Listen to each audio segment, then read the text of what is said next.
Hey freaks, it's JJ, welcome to my channel. If you're new here, I am an author and a metalhead who enjoys talking about the stories behind some rock and metal concept albums. So today, we're going back to the Mars Volta, which is like one of my favorite bands these days. So I'm very excited to be talking about the Mars Volta's 2008 album, Bedlam and Goliath. So before I started the research on this video, I had no idea just how like cursed this album was. So it's a really cool backstory, which I feel like you kind of need to know before I dive into my whole like concept explanation. So first of all, story starts with Cedric and Omar being on tour, and I believe Omar bought Cedric this like vintage game that he found in Jerusalem. The game is a talking board, basically just like a Ouija board, but it's actually called the Soothsayer. And so this Soothsayer they started playing with, while they were on tour, just to like wind down after shows. And so they, they started talking to it, and they discovered this entity that was talking back to them, and this entity was named Goliath. And so Cedric ended up writing down pretty much everything that this soothsayer was saying, and this story started to emerge. So this Goliath entity that they were talking to is a spirit that is kind of manifested in three different personalities. So a quote from Cedric here says, the spirit known as Goliath is a schizophrenic version of three people who were trying to contact us, a male spirit, a female spirit, and her mother. The story is of lust, seduction, and infidelity, pain, and murder. It is a classic scenario of a male character speaking over a female, and the female looking for a champion who is brave enough to tell the story. So I thought that was a really cool quote, and it really just kind of succinctly puts the story into perspective and makes you really intrigued to know what the details are. So unfortunately, we don't really have a ton of details from Cedric or Omar on what the exact story is about, but we can definitely infer from the very cryptic and maddening lyrics. So long story short, based on my research, I found that Cedric became kind of obsessed with talking to this soothsayer. Like it became sort of like an addiction for him to just be talking to this thing all the time, even though things started to go kind of bad. Like Goliath would then begin asking things of them, and it would start off small, and then things would get bigger, and then he of course started to deny this entity what it was asking for, and then things started to kind of unravel, and this supposed curse began to develop. So a couple of like cursed things that happened during the making of this album, just to name a few, was their bass player was diagnosed with a really rare disease. Cedric suffered a foot problem that eventually needed surgery. Their engineer had like a nervous breakdown and stole and destroyed like a bunch of the music for this album. And then the mixing engineer reported like tracks that would literally just disappear right in front of them. Like they would record it, and then it would just be missing off of the hard drive without a trace. And then they had their drummer quit mid-tour, and then Omar's basement flooded like twice or something. So yeah, that's just a few of the things that reportedly had happened during the making of this album, and due to the curse from this Goliath entity that they've been talking to.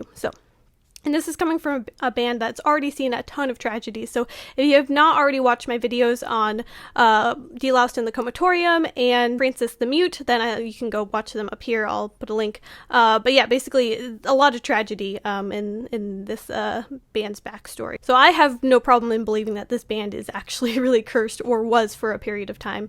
Anyway, there might be more cursed things that happened. That's just kind of what I found in my research. If you know of any other things, please drop that down in the comments. I'm really curious to know what other stuff happened, because in my research it mostly just talked about what was happening while the album was being written and put together, but as far as things that happened after that, like after the album was released, I couldn't really find a whole lot of information on if the curse continued after the album was released. So please drop that in the comments if you happen to have any knowledge on that subject. Eventually, story goes is that Omar eventually stole the board and buried it because he kind of saw that Cedric was like delving into this weird addictive obsession with this thing, and he decided to just put an end to it and bury the thing. And so the whole album eventually came to be, even though they had a lot of setbacks with a lot of their music being lost or stolen. And so when they were finally putting together the full album, they put in like a bunch of traps, like with basically lightheartedness that would kind of thwart these spirits' attempt to like destroy the album and to like curse them further. So there's some parts that are really interestingly crafted, I guess you would say, for the purpose of, thwarting this evil curse or this like insidious sort of nature to the whole album. So I found that really fascinating, and I'm really excited to talk about this concept album in detail. So before we get started, just know that this is my personal interpretation. Of course, I am a writer, so I definitely took some liberties with this. I tried to infer the best I could from the lyrics, but as always, Cedric's lyrics are just crazy, confusing, and really mysterious and cryptic. So a lot of different interpretations can be pulled from the lyrics. So this is just my personal one. It's by no means the official one, but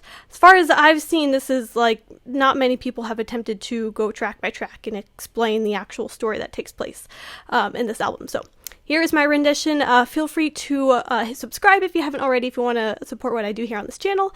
Also, feel free to join my metalhead community. Link is down in the description.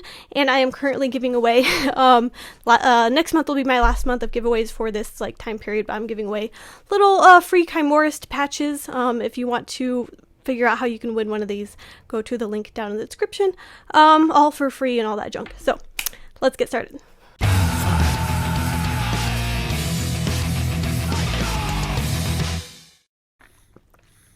Alright, so starting off with track 1, we start off with a song title that I don't know how to pronounce, like always, so I'm sorry. Track 1, Aberincula. Aberincula. But basically the word translates to non-believer, so. Here in this track, we are introduced to a couple of our main characters who are meeting the first time. So we meet Goliath, which is the entity awoken inside the soothsayer, and then we have Cedric as well, who I believe is the non-believer that this track is referring to, being that he went into this very skeptical and was not really maybe expecting to discover anything when talking to the soothsayer. So this track takes place a lot from Goliath's perspective, who is in his spirit realm, and he talks about about humans and how they, don't appreciate what they have, and he just kind of expresses his plans to manipulate and use some human that encounters the soothsayer in order to escape into the earthly realm by possession. So this is, why he begins talking to Cedric, and what his ultimate end goal is going to be is to possess him so that he can walk the earthly realm once more. But for now, he's trapped in the spirit world and kind of trapped inside this soothsayer magic board thing. We then get to track 2, Metatron. And so Metatron is the name of an angel who is said to be, like the voice of God. It's also, according to Cedric, the Metatron is also known to cure ailments associated with Ouija boards. And so that is why this is one of the kind of like traps that he set in place by naming this song Metatron as a way to kind of thwart the attacks and curses from this entity. So this is just like a hopeful blessing that is put upon this track and this album to maybe protect against these curses. Anyway, going back to the story. So Goliath is starting to make some requests of Cedric. Basically, he wants to be let out into the world, but of course he needs to take some baby steps along the way. But as his requests get bigger and bigger, Cedric begins to refuse, at least for now, some of his requests. But then Cedric ends up meeting the female personality of Goliath, which appeals to Cedric's empathy, when she goes on to explain how she was abused, beaten down, and silenced throughout her life, as well as in the afterlife, while she's in this spirit realm, she is continually being beaten down and silenced by the male entity who is mostly in charge of this Goliath aspect. So the male version of this Goliath entity explains that Cedric's refusal is sort of, like a simplistic attempt to like keep him locked away, but he won't be kept locked away for very long. He'll eventually find his way out. He's very determined. And so Cedric becomes kind of fearful of this entity that he's contacted, but he continues to go back and speak with it time and time again, just to find out what the woman and the daughter side of the story is, and maybe try and help them, because, these two female personalities of this Goliath entity seem to be fairly innocent and to be victims of this male entity that is a part of Goliath. And so, at least that's what he tells himself as he continues to go back and talk to the soothsayer. But really, it's sort of just become an addiction for him. Track 3, Ileana, which I hope I'm saying that right. It's a really pretty name. But anyway, here's another quote from Cedric saying, I've named the song Ileana after the real name of the actress Helen Mirren because she is my favorite actress, and the song is a little lighthearted and different from the subject matter. So yes, again, another example, one of the traps he set for lightheartedness to kind of quell some of the things, some of the dark energies going on in this album. Anyway, I have chosen to name the female aspect of this Goliath entity Ileana. So Ileana is the name I'll be moving forward when I'm referring to the mother or the female aspect. Ileana tells Cedric her story of being beaten constantly and raped by her husband, and she did try to turn to her religion, insert whatever religious organization you want here, it doesn't really matter. However you want to visualize it. But she tried to seek refuge with her religion, her church, whatever church that might be, for safety, but instead she found only shame and scorn. And, basically they told her to be silent and to serve her husband and just suffer at his hands. So this goes on for years. This continual abuse just continues to beat her down, and Ileana gets very good at kind of just going somewhere else in her mind while she's being abused, to the point where she no longer knows who she is anymore. She just kind of exists. She's just surviving, and she feels like a walking ghost, basically, after so many years of abuse. Track 4, Wax... yeah. I really should have looked up how to say this word earlier. Track 4, Wax Simulacra. So like I said, this abuse goes on for years and years, and Ileana is just surviving, until one day everything changes when she finds out she is pregnant. And so she knows that she does not want this kind of life for her child, but she doesn't know exactly what to do. She would have gotten out of this situation if she could years ago, but she's really at a loss for how to go about doing that. So she even considers ending her pregnancy in order to save the life of her unborn child, to save her from the kind of life that she knows that she would have. But ultimately she decides against it. And so, no longer trusting the community of the church that she's currently in, she seeks divine help from other sources. And so she begins collecting and making different effigies of different gods and kind of dabbling in different pagan and occult practices, basically anything to try and protect her unborn child. And so this is how she gets introduced to this sort of religious cult, which I'll explain here in the next few tracks. But eventually she has the child, and, against all odds, the child survives her husband's abuse. And so perhaps Ileana's kind of meddling with and praying to other gods has worked in a way, because her child survives. And in the next track, we get to see her possible chance for escape. Track 5, Goliath. And so Ileana's husband is obviously unfaithful to his wife, because, if he's going to beat her and, do all this crazy stuff, of course he's not going to be a stand-up guy. So, of course, he's going to be unfaithful. And in this track, I like to imagine a scene where we kind of flip back and forth between Ileana and her husband, both cheating on each other at the same time with different people. And so her husband, we see him kind of roofie this woman and, take her away, while Ileana is seduced by a man who is really kind to her. He's the leader of this new church that she's found. He's the only one to ever really treat her kindly. So Ileana, having never been treated kindly by a man before, which is so sad, she sees his, simple gestures as something otherworldly that she's never experienced before. So she very easily falls for this man and gets involved in this cult that he begins to develop. But more on that later. So basically Ileana begins a regular affair with this man, and although he isn't the kind of knight in shining armor that she thinks he is, in her fragile state of mind, she easily falls victim to his manipulation. Track 6, Tourniquet Man. So this is the man that Ileana has an ongoing affair with. We'll call him the Tourniquet Man from here on, just so we don't get confused further. But basically, he is the leader of a religious organization that, over the years, has transformed into a full-on cult. And so, Ileana has ended up running away from her abusive husband, and she and her daughter are able to follow the Tourniquet Man and the rest of this religious community, to where he sets up his practice kind of like far away in this small community, far removed from, the scornful eyes of civilization. And so it is here that we see just how maniacal and manipulative this Tourniquet Man is. So this is some foreshadowing for a little bit later, but really the story in this track is all about manipulation. And this story is also paralleled by Goliath slowly manipulating Cedric in the real world. So again, Cedric has kind of gone farther and farther down the route of addiction to talking to this soothsayer. And so it's just really the insidious nature of addiction for him, and not even realizing that he's being manipulated into this addiction in the first place. Track 7, Cavaletas. I don't think I'm saying that right. Damn it, Cedric. Why do you have to use words that I don't know how to say? This Clavietas, I keep wanting to say Clavietica because that's the name from the Deloused. That's the name of the character in the Deloused storyline, but this is a whole different name and word and character. Anyway, Cavatelas, which I'm sorry if I get this wrong, basically translates to grasshopper or possibly little horse, maybe? I don't know. Anyway, this is the name that I've kind of adopted for Ileana's daughter, just so that she has a name in this story. But anyway, years have passed, and Ileana's daughter has grown up in this religious community / cult, and then before long, Cavaletas is eventually seduced by the Tourniquet Man.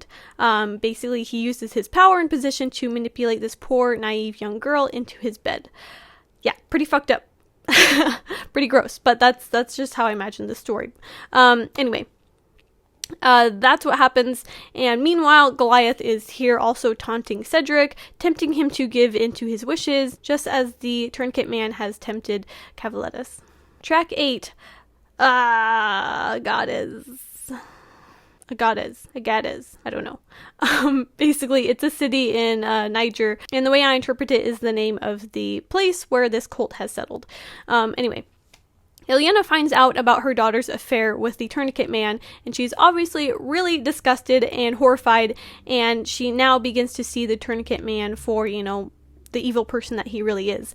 He's manipulated her young daughter, and Ileana is just kind of at a loss for what to do. Cavaletas is convinced that she is in love with the Tourniquet Man despite her mother's attempts to explain, what he's doing is wrong, and that, she's not old enough to give consent, and he's manipulating her just as he manipulated Ileana herself when she was in a vulnerable place, and all these things. But Ileana is unable to talk sense into her daughter, and she is powerless to stop the Tourniquet Man and secluded in this cult, and basically she has no one else to turn to. So she knows only one person who might possibly be able to save her daughter, and that is her estranged husband.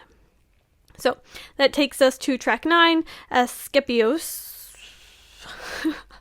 You guys, I'm so sorry. This is a lot of hard to pronounce track names. Basically, this is the god of healing. And so, trapped between two evil men, Ileana has a choice to make. But she fears, the possible repercussions for her daughter if she tells her husband what the Tourniquet Man has done. And also, running back to her husband will unravel her own secret affair with the very same man. So, it's a whole big mess, but she prays to the god Asclepios and seeks his help in, blessing her decision and protecting her and her daughter from death. And, if something bad were to happen to them, she prays that he will heal them and restore their life. And so Asclepios agrees to help Ileana, but he asks for payment in return. And so she agrees and ends up trading her soul to this god. That takes us straight into track 10, Ouroboros, which is basically like the snake of the world, which is depicted by a snake swallowing its own tail, which represents eternity. So Ileana makes this deal with Asclepios and then goes and tells her husband of what is happening. And so the husband learns about the infidelity of his wife and his daughter at the hands of the Tourniquet Man, and so he kind of just goes insane with rage. And so he arrives at this cult and confronts the Tourniquet Man and threatens to expose him for all that he's doing with the cult and all he's doing with these poor women, and the two get into an altercation, and the Tourniquet Man ends up killing the husband. And then once that happens, he realizes that this murder will be exposed and that it's basically going to be his own undoing. So, fearing that the word will get out about his community and everything that he's built will fall to ashes, he decides that he will end it on his own terms. And so, the Tourniquet Man's final act is to murder every single person in the community, including Ileana and her daughter, in one bloody massacre that wipes out the entire cult. Track 11, Soothsayer. And so, after this massacre, you may be wondering, well, what about that deal that Ileana made with Asclepios? Well, so she asked the god to protect her and her daughter from death, and so once their earthly bodies died, their souls were kept alive and healed in a way, but put in this kind of spirit plane of existence just outside the earthly realm. So Ileana and her daughter were kind of saved, I guess, from death, but not as she thought exactly. And so I like to think that Asclepios is sort of like this trickster god, and, you know, his help always comes at a price higher than the wish. And so he also trapped the tourniquet man in with them on this spiritual plane. And so the three of them become one miserable family to, you know, relive the abuse and trauma for all of eternity, basically. And the only way out is to possess a human body in the earthly realm. Thus, tricking someone through the use of the soothsayer is Ileana and her daughter's only hope at escape. And so, time is also pretty different in this spiritual realm. Eons pass as they wait for an opportunity to escape. Over time, these souls get kind of like fused together in a way, and they kind of become one entity, which is called Goliath, and which is controlled by the most dominant soul, which of course is the tourniquet man. And then our 12th and final track, Conjugal Burns. Here we flip back to modern day, where we have Cedric, whose addiction to the soothsayer has begun to affect just about every aspect of his life. And so he keeps refusing Goliath when he, you know, asks for bigger and bigger things, but bad things begin to happen all around him, and it seems like it's just a matter of time before Cedric eventually gives in to Goliath's demands. But despite all this, Cedric can't seem to stay away from the board, and he keeps going back to it. So Almar, seeing what is happening to Cedric, seeks to put an end to it before it gets any worse, and so Almar then steals the board and buries it, and thus puts an end to this whole escapade of entertaining this demonic entity. So that is where this concept album ends. In real life, I heard that, you know, after burying the soothsayer, it didn't actually make anything any better. The curse continued and possibly even got a little bit worse. So, don't think he was successful in that, but of course this was 2008, so it's been a good minute since these curses happened. So as far as I know, I think the curse has dissipated and they are doing just fine these days. So yeah, maybe the kind of like traps that they set within this album has helped protect them to some extent, and also maybe helped protect the listeners from being cursed when they listen to this album. Anyway, that wraps up my my story explanation. Please let me know down in the comments what you thought, and then if you also had any alternate theories, or if you had heard any alternate ideas of how this story exactly plays out, because all the things that I read were extremely vague on how the story takes place. So please drop all your theories, ideas, suggestions, complaints down in the comments. I always love to read those. And yeah, if you know of any other cursed albums, I would love to know about that too, because the research for this video was really fascinating. So I'd love to know more about any other cursed albums if you guys happen to know any. Also, let me know how much you love the Mars Volta down in the comments. And yeah, that's kind of all I got for you guys today. Thank you for watching. Don't forget to like, share, subscribe, blah, blah, blah, do all that junk. And then join my metalhead community if you feel like it, down in the description. Yeah, anyway, thanks so much for watching. Till next time.